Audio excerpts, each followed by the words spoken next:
Well, good morning. How are you all today? Welcome to Integrative Preparedness. Are you familiar with the concept of the Omni War?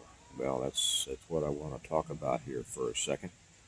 We're down at our getaway, our home away from home, where we come to decompress every now and then and think and get out of the rat race. And I know a lot of you say, well, you shouldn't be in the rat race. Well, you got a lot of things going on. You got a lot of things going on, right?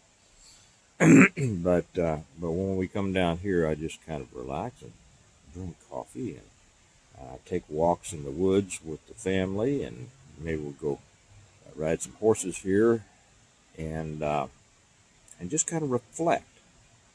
And that's what I want to think about right now. What are you reflecting on? What are you ready for? Do you really understand? And I'm not saying this in a way like you don't understand, but do you understand uh, the potential threats coming our way? I listened to or watched a podcast the other day on um, what's his name, Alex Jones. He was interviewing an interesting woman. Her name eludes me right now, uh, but it was about the concept of the Omni War. And if you're not familiar with that, it simply omni simply means from all everything. It simply means she says, and I think she's right, and I think we've talked about this before. Uh, there are so many things going on right now that we find ourselves facing many different threats and challenges, and I think a lot of people get. Hang on a second, somebody's calling me on my other phone, and I don't know who you are. So goodbye. Uh, and I think it's easy for people to get all wrapped up in one or two particular things, keeping their eye on one particular problem, one particular battle, and uh, and then you know be oblivious to something else that's coming over from the flank. Who was it? Was it Chesty Puller, the great Marine general, who is quoted as saying? The enemy's on our right, they're on our left, they're in front of us, they're behind us, they can't get away from us now. I think it was Puller who said that. It's early in the morning, and all of our brain cells haven't formed up yet. But I think that's kind of the situation that we're in right now. And I'll tell you what, there is a very simple way to address it. Not easy, but simple. Now, the idea of an omni war simply means it's coming in all forms, and we can see this in the world today. Ever since Trump got in, man, has it only been 2 weeks since he got in? He has done more in the last 2 weeks than the last, I don't know, two presidencies. I mean, he has taken it to him, and you may not agree with everything that he's doing. I don't know, but whether it is, hang on half a second. Okay, had a propane delivery truck coming up the hill, and he was loud. Now, you may not agree with everything that Trump is doing. I don't know. I pretty much do. I'll be real honest, and I get a kick out of a lot of it. It is time that we brought it to some of these people who have been taking advantage of us for forever, and telling them where the rabbit sits, as they say. I had an old captain who used to say that all the time. Well, I'm going to tell him where the rabbit sits. Just today, I see in the news that he has closed down the USAID. What is that? Agency for International Development. What in the world do we have to be involved with developing the international world? Who just thinks that we're a sucker, right? You give people things for nothing, and then they're not going to have any respect for you. I mean, it's the nice thing to do, you help somebody out, but then they have to take responsibility for it in too many cases. And you might have you might have had this in your own life. You help somebody and help somebody and help somebody and help somebody, and then they think that, well, that's the way the things ought to be. You ought to be all, keep on helping them, and your job is to help them, and their job is to take help from you, right? Well, you know where that ends, right? We've been doing this with the world ever since World War II. We have rebuilt the whole stinking world, and they haven't treated us that well. And the thing is, it's the fault of our own government and our own leadership who has allowed this. Because, to be honest, we've had a bunch of liberals and Marxists and communists running our government. Well, Trump is not like it.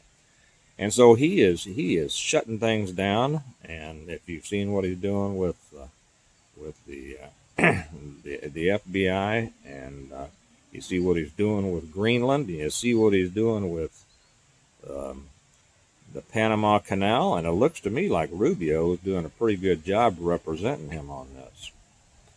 Playing hardball, and it's time to play hardball. The only way you get anything done with people who play hardball is to play hardball.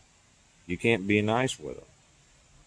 Now, if people are willing to just kind of get along and everybody wants a fair deal, you can deal with that. But no, not if people are out to get you, and and you can't play nice like that. Trump is a brilliant guy. He's a brilliant businessman. He's a real estate guy. He's a developer. New York, probably the toughest real estate development uh, place there is. So he knows exactly what he's doing.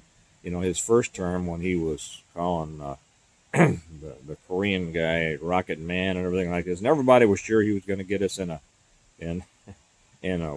nuclear war, right? Well, no, he was pushing buttons that he knew to push, and he is. Oh, by the way, when he's talking to Zelensky and Putin and all this about, we got to bring this to a conclusion, guys. This is ridiculous. And of course, not only is it loss of life, but it's bad for business. And now Zelensky is saying, "Hey, you say you've sent 177 billion whatever dollars to them. We've only seen 75 of it. Where'd the rest go?" Well, let's check the Biden's bank accounts, shall we? And now I see this morning that there was a bunch of riots out in L.A. People carrying, waving Mexican flags because of all the deportations. Apparently, I guess it's not good that we enforce our laws, and they need to demonstrate. It gives you, it shows you what these people are. If you enforce a law and people don't like it, it tells you what they are. And so now they've had some protests in L.A. and LAPD was out there getting ready to shut them down, and all of a sudden they were told to stand down. The cops just left, and the cops, from what I'm understand, not too happy about it. No, I wouldn't be either, and I'm sure all the cops out there are not happy about it. And I'm sure it came from the mayor, Bass, that phony little person who we the fires.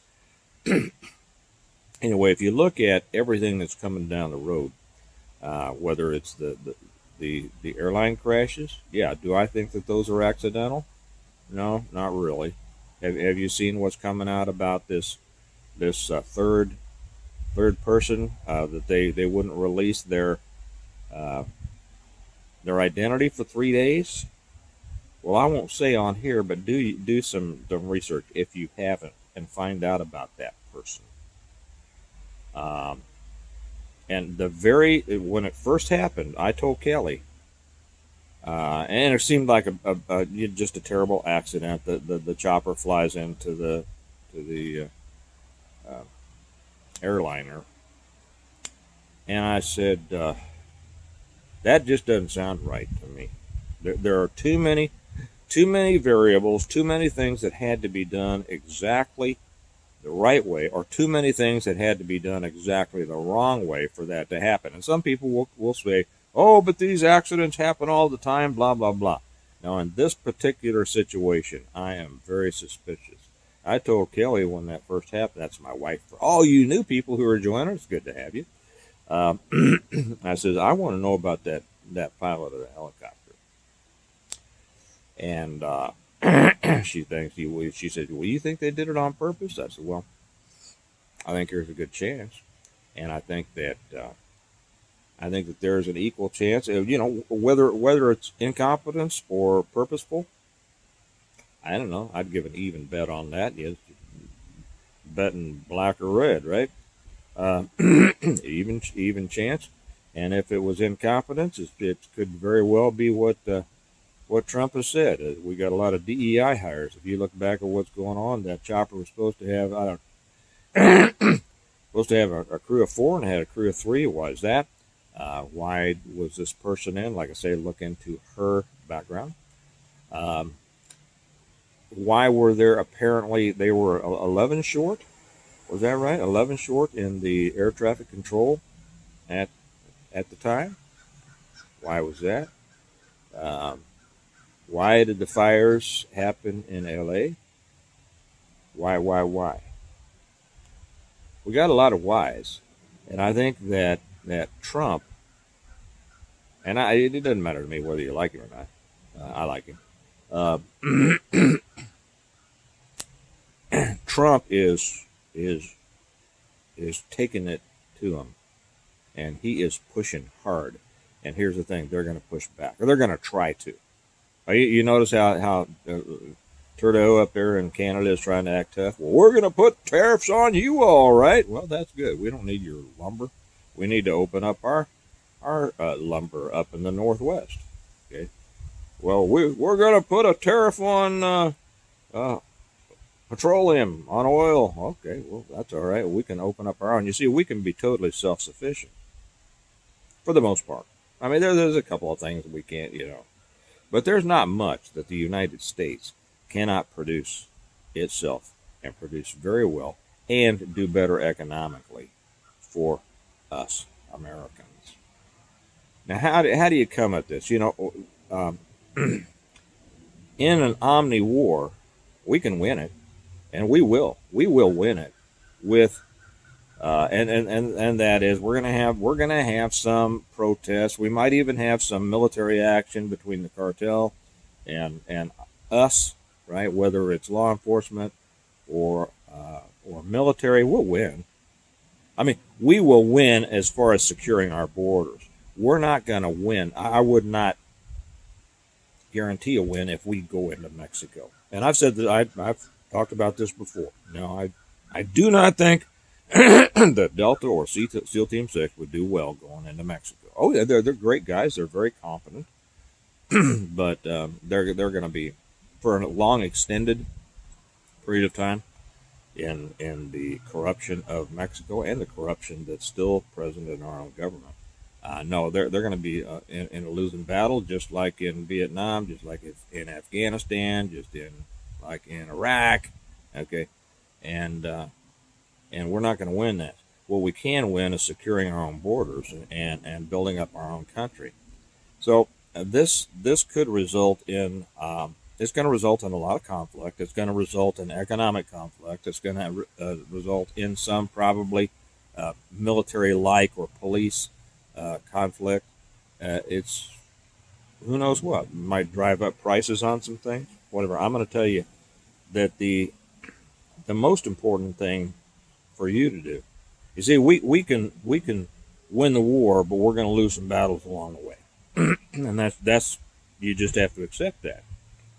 Well, how to keep yourself from being adversely affected by the lost battles? Well, self-sufficiency. That's basically what it is. You have to be prepared. You have to be your own provider for as many things as you can, and then have contacts for all the other things that you need.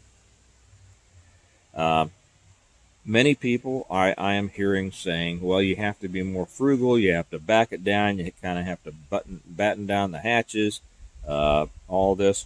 Yeah, I always believe in being frugal. I hate wasting money, right?